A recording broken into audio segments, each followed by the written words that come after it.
Hai guys, lalu aku Syifa Zaujah dari kampus Institut Agama Islam Az-Zaitun Indonesia atau bisa disingkat IAI Al-Azzi. Di sini di depan layar kalian, aku mau ngasih tahu nih tentang penyuluhan coronavirus atau biasa disebut COVID-19. Tapi sebelum itu, kita harus tahu dulu nih, apa sih COVID-19 atau coronavirus itu?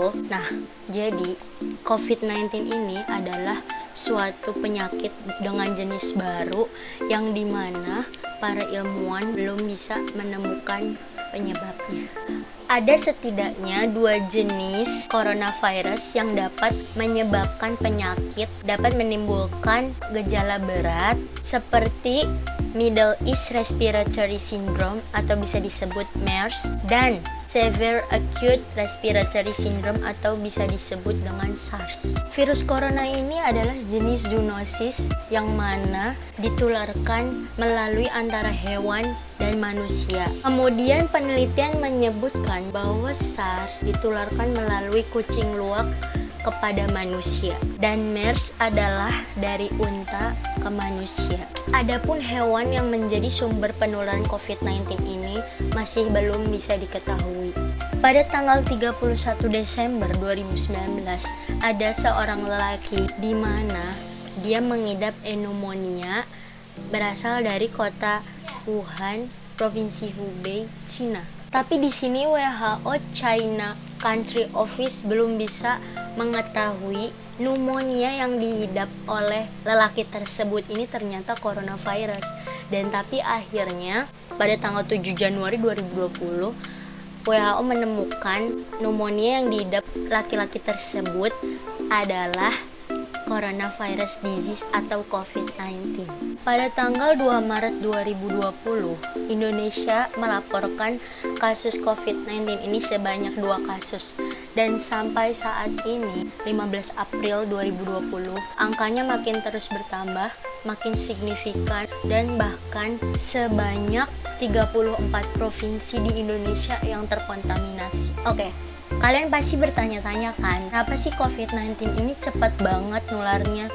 Bahkan tuh kayak 213 negara itu udah terjangkit loh. COVID-19 ini bisa menular ke manusia, antar manusia itu dengan cara batuk dan bersin. Dan COVID-19 ini tidak ditularkan melalui udara.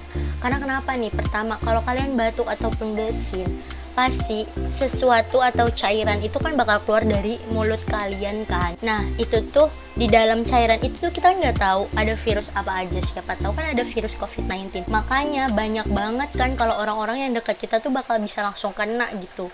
Jadi makanya penyebarannya itu cepat banget teman-teman. Terus gimana nih caranya agar kita bisa terhindar dari COVID-19? Nah pertama itu wash your hand frequently atau cuci tangan sering-sering. Kenapa sih kita harus cuci tangan sering-sering? Karena dari tangan kita itu kita dapat menghantarkan virus ke dalam tubuh kita gitu. Ya secara gitu kan. Tangan kita pakai buat apa, megang apa ya kan. Dari benda itu kita kan nggak tahu dia tuh ada bakteri apa aja, ada virus apa aja. Makanya sering-sering ya cuci tangan. Kedua, hindari memegang hidung, mulut, dan mata. Karena kenapa? Dari 3 itu tuh kita bisa dimasukin virus. Jadi kan pasti kalau tangan kita nih megang nah tuh virus bisa masuk tuh dalam tubuh. Ntar kena dah. Oke, jadi jangan ya. Nah, yang ketiga, kalau kalian bersin atau batuk nih, tutup pakai siku nih yang atas ya, di sini nih. Hacu misal gitu. Soalnya kenapa? Jadi biar kita menghindari orang yang di sekitar kita atau orang-orang yang kita sayangi guys. Nah yang keempat nih, kalau kalian terpaksa pergi kemana-mana, keluar rumah, nah kalian tuh harus pakai masker. Jangan masker tuh yang buat kecantikan ya, masker yang buat tutup hidung. Jangan yang buat kecantikan. Nah, kenapa kita harus pakai masker? Soalnya kita harus bisa meminimalisir virus yang akan masuk ke dalam tubuh kita. Mungkin dengan begitu si virus corona ini nggak akan masuk ke dalam tubuh kita. Yang terakhir, yang kelima. Nah, Yang kelima ini adalah social distancing, jaga jarak minimal 1,5 meter.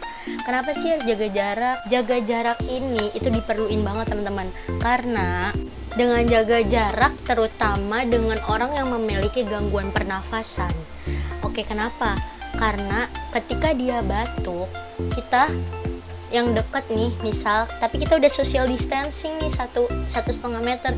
Nah itu tuh virus yang dia keluarin kayak cairan atau disebut dengan droplet. Nah itu tuh nggak akan bisa masuk ke tubuh kita dikarenakan kita jauh dari si yang punya gangguan pernafasan itu gitu.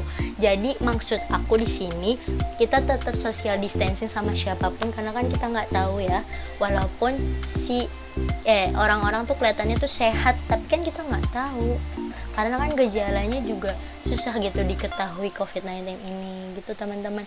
Jadi harus terus social distancing ya. Terus kemudian untuk kalian nih yang punya privilege untuk tetap stay at home di rumah, tetap di rumah aja ya, karena di luar itu lebih bahaya. Jadi kita harus bisa meminimalisir untuk bertemu banyak orang.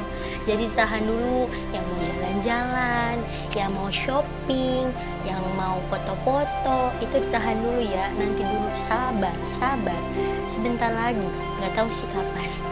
Tapi sabar aja ya teman-teman, karena emang penantian itu panjang dan nggak tahu sampai kapan. Oke, segitu aja video dari aku. Semoga bermanfaat buat kalian dan semoga ilmu tentang COVID-19 kalian bertambah. Selamat menjalani kegiatan di rumah, stay at home, tetap produktif, dan sampai jumpa lagi. Dah.